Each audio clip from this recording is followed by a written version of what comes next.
Bismillahirrahmanirrahim. Assalamualaikum warahmatullahi wabarakatuh. Alhamdulillahi wa kafa. Salatu wassalamu ala rasulillah wa ala alihi wa sahbihi wa man tabi'ahum bi ihsanin ila yaumiddin. Amma ba'du.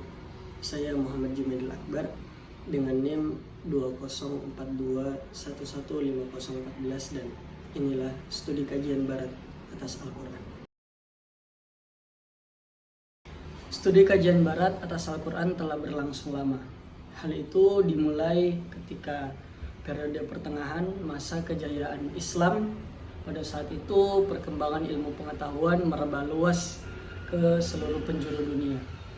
Studi atas Al-Quran dan hadis pun kerap dilakukan oleh orang-orang Eropa, orang-orang Barat untuk mengkaji isi yang terkandung dalam Al-Quran maupun hadis Rasulullah Shallallahu Alaihi Wasallam. Tak hanya di wilayah Eropa, di tanah air pun kajian Al-Quran banyak diminati oleh orang-orang. Fokus kajian pada ilmu-ilmu Al-Quran, mustalah hadis, turut dipelajari dalam kegiatan-kegiatan seperti pengajian dan lain sebagainya. Salah satu tokoh juga yang ikut turut serta mengkaji penelitian Al-Quran di wilayah Indonesia adalah Howard Federspiel. Lahir pada tanggal 10 Maret 1932, pernah menjadi profesor di Institut Studi Islam di Universitas McGill dan menjadi profesor ilmu politik di Universitas Negara Bagian Ohio, Amerika Serikat, dan sempat bertemu dengan Fazlur Rahman dan belajar kepadanya ketika masih belajar di Universitas McGill. Dan kita juga tahu bahwa Fazlur Rahman merupakan seseorang yang melakukan kajian penelitian atas tafsir Al-Quran. Latar belakang pendidikan Howard Federspiel adalah antropologi. Beliau tertarik untuk meneliti seluk-beluk kehidupan manusia. Kemudian tesis PhD-nya dia lakukan dalam meneliti persatuan Islam di Indonesia, persis di bagian Bandung dan Bangil. Kemudian pada 1984 hingga 1986 beliau menjadi tim proyek pengembangan pendidikan di daerah Sumatera. Kemudian pada tahun 1987 hingga 1988 beliau menjadi wakil direktur tim pengembangan Bank Dunia yang berada di Jakarta. Beliau telah melakukan perjalanan di Indonesia beberapa kali sehingga beliau juga sedikit mengetahui mengenai tentang Indonesia. Howard Federspiel tertarik tentang Muslim di Asia Tenggara karena yang dia perhatikan adalah kehidupan Muslim di Asia Tenggara tidak luput daripada konteks Al-Quran. Dan juga uniknya, masyarakat di Asia Tenggara juga tidak meninggalkan kultur lokal atau budaya-budaya yang terdapat pada negara atau daerah pada bagian mereka. Jadi bisa dikatakan bahwa Al-Quran mengiringi kehidupan pada masyarakat Asia Tenggara khususnya di Indonesia, sehingga hal ini juga bisa dikatakan mengenai tentang living Al-Quran atau bagaimana Al-Quran itu hidup di masyarakat. Howard Federspiel melakukan penelitian sejarah penafsiran Al-Quran di Indonesia. Beliau membagi atas 3 periode.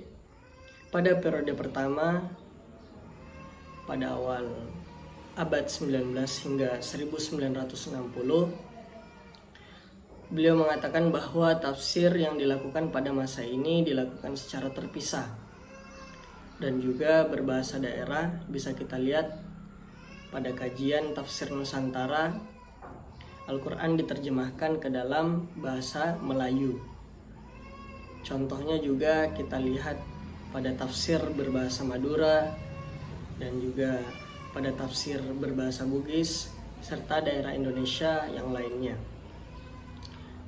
kita lihat juga contoh yang dilakukan oleh para mufassir terdahulu juga dilakukan secara terpisah hingga yang ditafsirkan sebagian daripada surah atau juz dalam Al-Quran, seperti tafsir surah Yasin dan juga tafsir dari juz sekian hingga juz sekian, akan tetapi belum lengkap satu Al-Quran.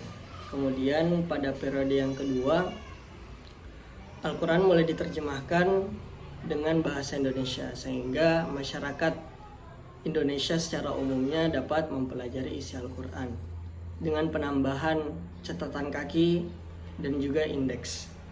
Kemudian pada periode ketiga, Al-Quran diterjemahkan seperti memberikan komentar pada ayat-ayat Al-Quran, dan di sini juga terkandung menggunakan tafsir pendapat atau tafsir birroi, sehingga komentar-komentar ditambahkan, isi juga diperluas, memiliki pengantar dan juga indeks, sehingga tafsir juga pada masa periode 3 ini juga ditulis secara lengkap satu Al-Quran. Howard Federspiel meneliti bahwa 90% daripada populasi muslim di Indonesia melakukan apa yang diajarkan Al-Quran terhadap masyarakat. Ini juga karena populasi muslim di Indonesia juga terbilang banyak, hingga pelaksanaannya pun turut dilakukan atas apa yang Al-Quran syariatkan. Howard Federspiel memperhatikan bahwa penyajian sosialisasi masyarakat terhadap Al-Quran bisa kita saksikan pada aktivitas masyarakat muslim. Pertama, Al-Quran dijadikan sebagai bacaan rutin. Kita bisa lihat bahwa masyarakat biasa melakukan pembacaan Al-Quran di setiap kegiatan hari-harinya. Ada tradisi mengenai tentang penghataman Al-Quran hingga Al-Quran dibaca dengan dibagi atas perorangan dan juga diselesaikan pada saat itu juga. Kemudian Al-Quran dijadikan sebagai pembacaan dalam ibadah. Bisa kita lihat pada praktik-praktik keagamaan syariat seperti sholat.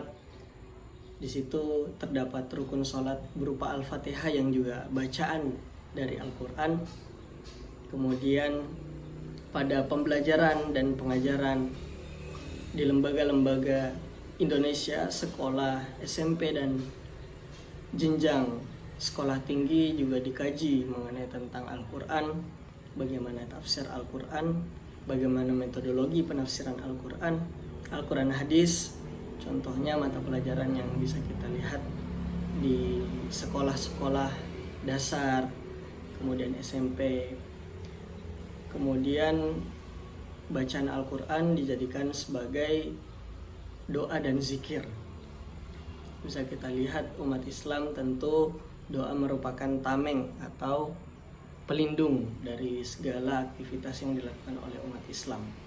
Kemudian juga bacaan Al-Quran dijadikan sebagai praktik upacara keagamaan seperti pernikahan. Bisa kita lihat adanya pembacaan ayat suci Al-Quran dan upacara-upacara keagamaan yang lain. Mungkin demikian yang bisa saya sampaikan mengenai tentang pendapat Howard Federspiel tentang kajiannya di Indonesia berkaitan tentang Al-Quran. Al-Quran dijadikan sebagai moral atau hukum serta pedoman hidup dalam bermasyarakat, khususnya di tanah air Indonesia. Kajian pun berlanjut hingga sampai saat ini. Tak sedikit daripada peneliti-peneliti barat yang juga merasa takjub dan kaget atas apa yang mereka teliti dalam Al-Quran. Mereka mendapatkan keajaiban dan kemujizatan daripada Al-Quran melalui retorika bahasa, makna dan isi Al-Quran itu sendiri. Dan mereka juga sampai memunculkan teori-teori yang dimana untuk melemahkan ataupun mencari celah dalam umat Islam memahami Al-Quran.